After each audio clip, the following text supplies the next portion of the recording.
Diving is unlike anything else. It's a completely foreign and alien environment. There's nothing of everyday life involved in diving. There's no eating or drinking or talking or it's just you and what you're doing. That's all. The appeal of shipwreck diving in Lake Erie is, to me, that the wrecks are preserved better than they are other places in the world. We don't have salt water, so they don't deteriorate. The zebra mussels cover them completely in most cases, but other than that, they're very well preserved. 150, 200-year-old shipwrecks are still well preserved, where you won't have that in salt water. So when you go down on a shipwreck, you can see zebra mussels covering almost the entire structure. So they use these little things called byssal threads that come out of the two shells, out of the bivalve, and attach, and it's almost like a Velcro or a sticky substance that attaches pretty firmly. Here in the Great Lakes, we have the zebra mussels, which are native to the Caspian Sea and Russia. And they have their own little niche in that ecosystem there. There's two types. Everyone seems to be more familiar with the zebra mussels, but there are also quagga mussels. And their goal in life in the larval stage is to find some type of substrate to attach themselves to and grow. And one female zebra mussel can produce 1 million eggs in 1 year. So it was all an exponential explosion of an invasive species it took to this new environment. So with the weather patterns, we see a lot of shipwrecks that occur here because those storms kicked up so quickly and the intensity was so high. So boaters got caught out in weather that couldn't be navigated out of. So we do have a lot of shipwrecks there. And when we look at different aspects of water quality, one of the nice things is that we are freshwater, and we are, in the northern part of the United States, so the water stays relatively cold, and depending on how deep the shipwreck is, that water might be even colder towards the bottom, and that helps preserve the shipwrecks compared to other places in the world that have shipwrecks. Lake Erie has thousands of wrecks in it. All of the Great Lakes do. Lake Erie is a little bit special though, because Lake Erie has a perfect storm of ingredients that make it a bit more hazardous than some of the other Great Lakes. When autumn comes, October, November, shipping magnates were trying to make that final run, and October, November also happens to be when the weather changes, and back when we couldn't forecast the weather that well, ships would get caught out in this perfect storm of an area. Winds would whip up, and because Lake Erie is so shallow, the waves would go from 3 or 4 feet to 20 or 30 feet in 30 or 40 minutes, which didn't allow much time for mariners to make it to safe harbor. They'd take on water, they'd founder, and down they'd go. Between New York, Ohio, and the Canadian border, we have 76 miles of shoreline, and within that box, there's an estimated 196 shipwrecks, and as many as 250 more that are undiscovered. And with those kind of variances, we realize that we really don't know what we have down there. It's never been fully surveyed.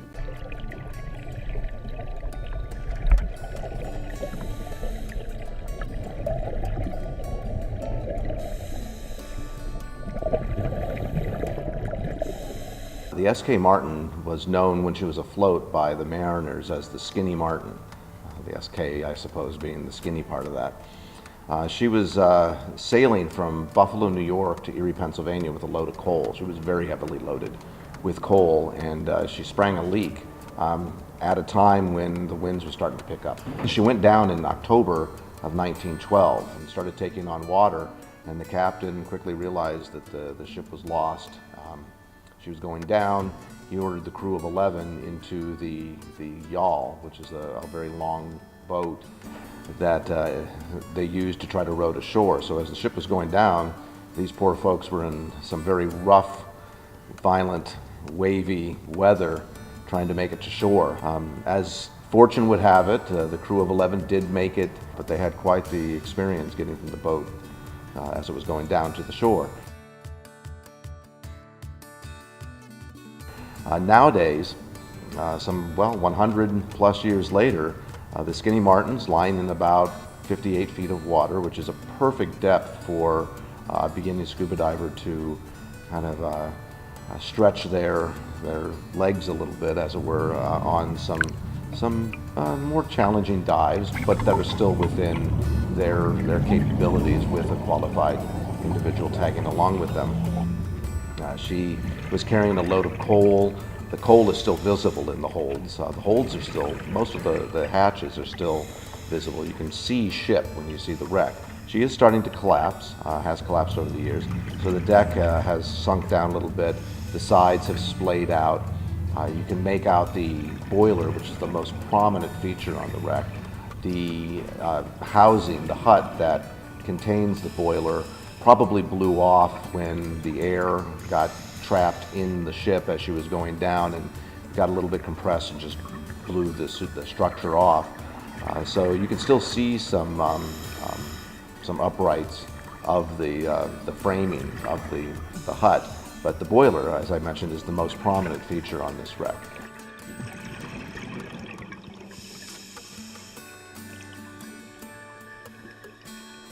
Visibility on the Martin, like visibility anywhere in the Great Lakes, varies. Lake Erie in particular, we because we're the shallowest of the Great Lakes, our visibility tends to be a little less than nominal. On the Martin, for example, I've experienced visibility as wonderful as 30 feet and as poor as less than 5 feet. It depends on the time of year. Early in the season, May, June, you can expect the thermal climb to be higher, which means that there's going to be a layer of cold water, say below 40 feet, which is, of course, the Martin's below that, and the colder water doesn't allow the particulates to be as readily dissolved in it as it does a warmer temperature. So things tend to be clearer earlier in the season, but it also means you're going to be diving in colder water, so you have to take that into consideration when you're planning your dive.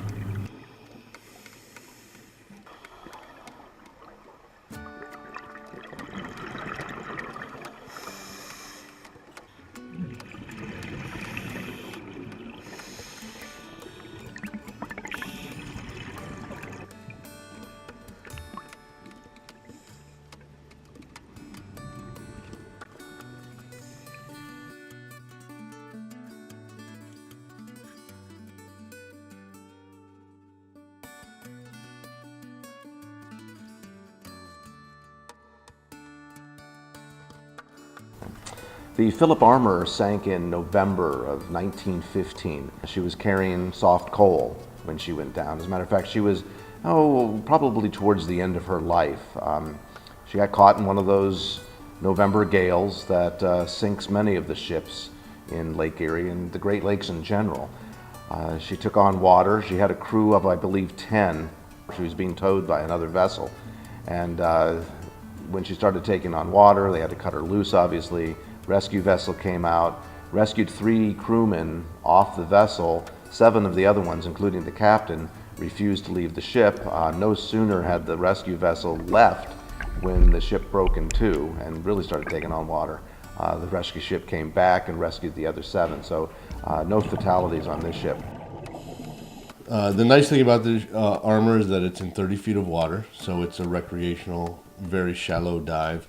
If you get to it in the early season, you can have some decent visibility.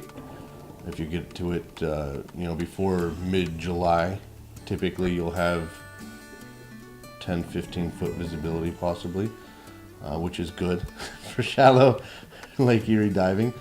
If you get it later in the season, it's not going to be as good. Today, the Armour lies in 30, 33 feet of water. The most prominent feature, like on many wrecks, is the boiler. The armor boiler is lying off the wreck as if we think it rolled off when it sank.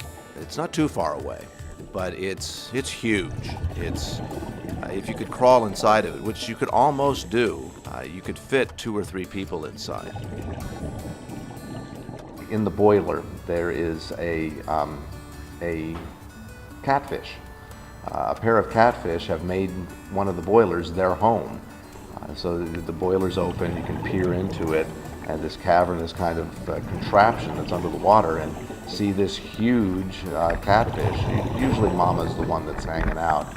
Of course, we try not to disturb her. We just kind of poke in, maybe shine a flashlight in a little bit off to the side, and just take a peek, maybe take a picture, and then go on our way to leave her alone. But that's one of the nice things about the armor, is seeing this 3 to 4 foot catfish that's just hanging out. My number one attraction to the Phillip Armor is the marine life. The marine life that's drawn to that wreck in particular is more abundant than I've seen on any other Lake Erie shipwreck. There is walleye almost always on that wreck, as well as large schools of perch, bass. There's several catfish that live inside the boiler. So marine life is a big draw. But the shipwrecks also provide habitat to different species of fish. And some of our video footage have shown like largemouth bass or bowfin or yellow perch, walleye, all these different fish, because it's almost like an artificial reef. You have structure there, you have places where the fish can hide, and so that acts as almost like a home or like a reef for these fish. The armor has a pretty impressive prop, and they say that it's on top of another shipwreck which has a prop right below it. I haven't seen that, but I've heard from several other divers that that's something that has. The armor's propeller is sticking straight up. It's huge. It's about as tall as a human being. And it's almost as pristine as it was when it was churning revolutions and propelling the armor forward. It's a very noticeable feature with blades sticking out. Usually the propeller on some wrecks is embedded into the bottom of the lake, but the armor's is very prominent and sticking out. It's a great photo opportunity, great backdrop for a photo. I mean, this is a wonderful one for basic scuba divers to go on, because it's very accessible. It's very close to what basic scuba divers experience in their open water dives when they were with an instructor. The armor's one of our favorite places, other than the Martin, to take beginning scuba divers, largely because of its accessible depth. It's at about 35 feet of depth, which is maybe twice the depth that they experienced when they were in a pool, beginning divers. So it's readily accessible. It's not something that we really have to worry about somebody making an emergency ascent. It's the pressure on you is basically only one atmosphere being 34 feet of fresh water, which obviously the Great Lakes are. So the armor is just so readily accessible. It's one of those wrecks that we actually like to take people out to when they're diving in Lake Erie for the first time, because it adjusts them or gets them experienced to the visibility, the colder temperatures, all those things that you don't really get kind of exposed to when you're diving in a pool or diving in the Caribbean. So it's a great, fantastic first step into Great Lakes diving.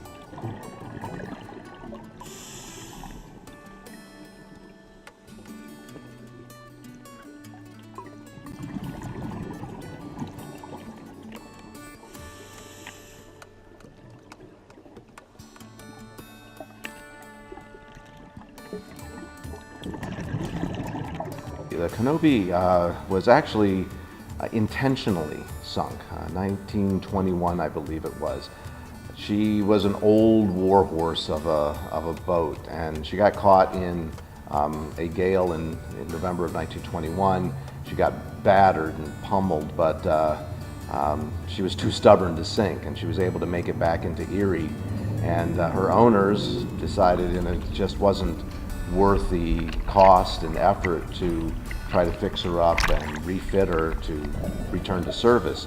So they basically salvaged everything they could off of her, pushed her off the dock and set her ablaze, and she burned to the water line and sank.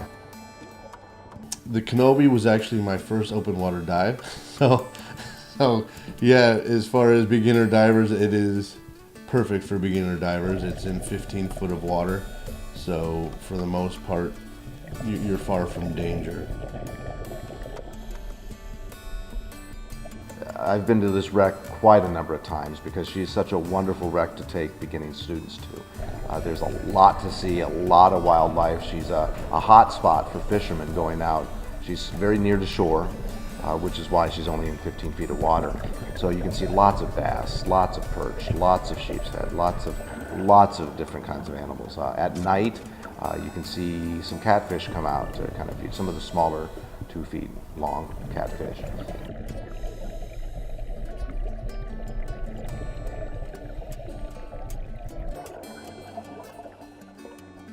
Some of the prominent features on the Kenobi include the propeller, which is huge.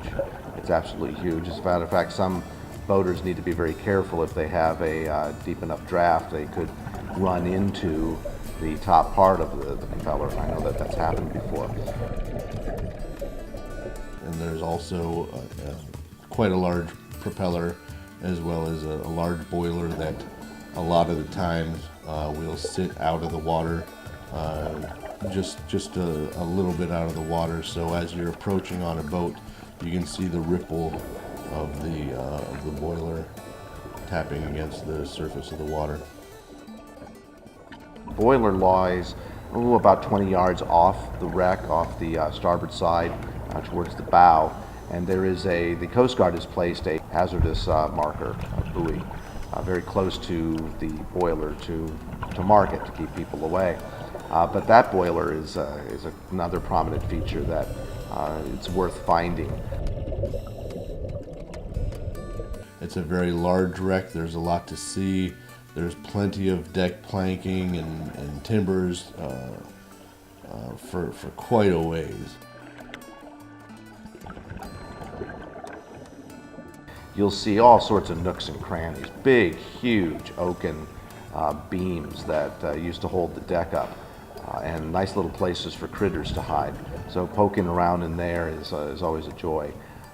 You can also see evidence of when she was burned to the waterline. You can still see the darkened oak timbers, the burn marks on her, which is kind of interesting, and knowing her history kind of enlivens that a bit.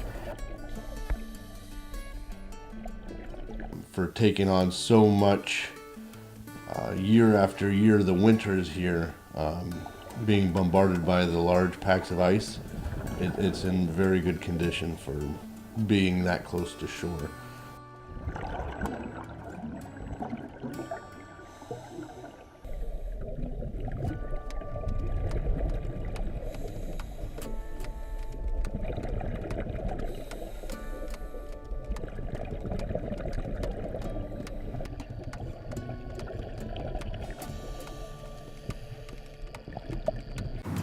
The Great Lakes, Lake Erie in particular, has a greater concentration of wrecks than some of the more renowned areas like the Bermuda Triangle. We have thousands of them, and some of them haven't been found. Marquette Bessemer II, one of the largest ships to go down in Lake Erie, has never been found, to my knowledge. It's still out there. You know, for a lot of these, the tragedy involved, this is the last thing that ever happened. You know, and as this shipwreck is as it was 150 years ago, or 200 years ago, or 50 years ago, whenever it went down. But that's pretty powerful to be able to do that, to be able to visit these historical sites and be a part of it. The other thing is all these shipwrecks are to be considered maritime graves. And that is of the highest concern for our dive team. These were places where sailors lost their lives. So that's another reason to, that's hallowed water, where we dive and where the dive team dives, and, that we want to have respect for the mariners that lost their lives on Lake Erie and the Great Lakes.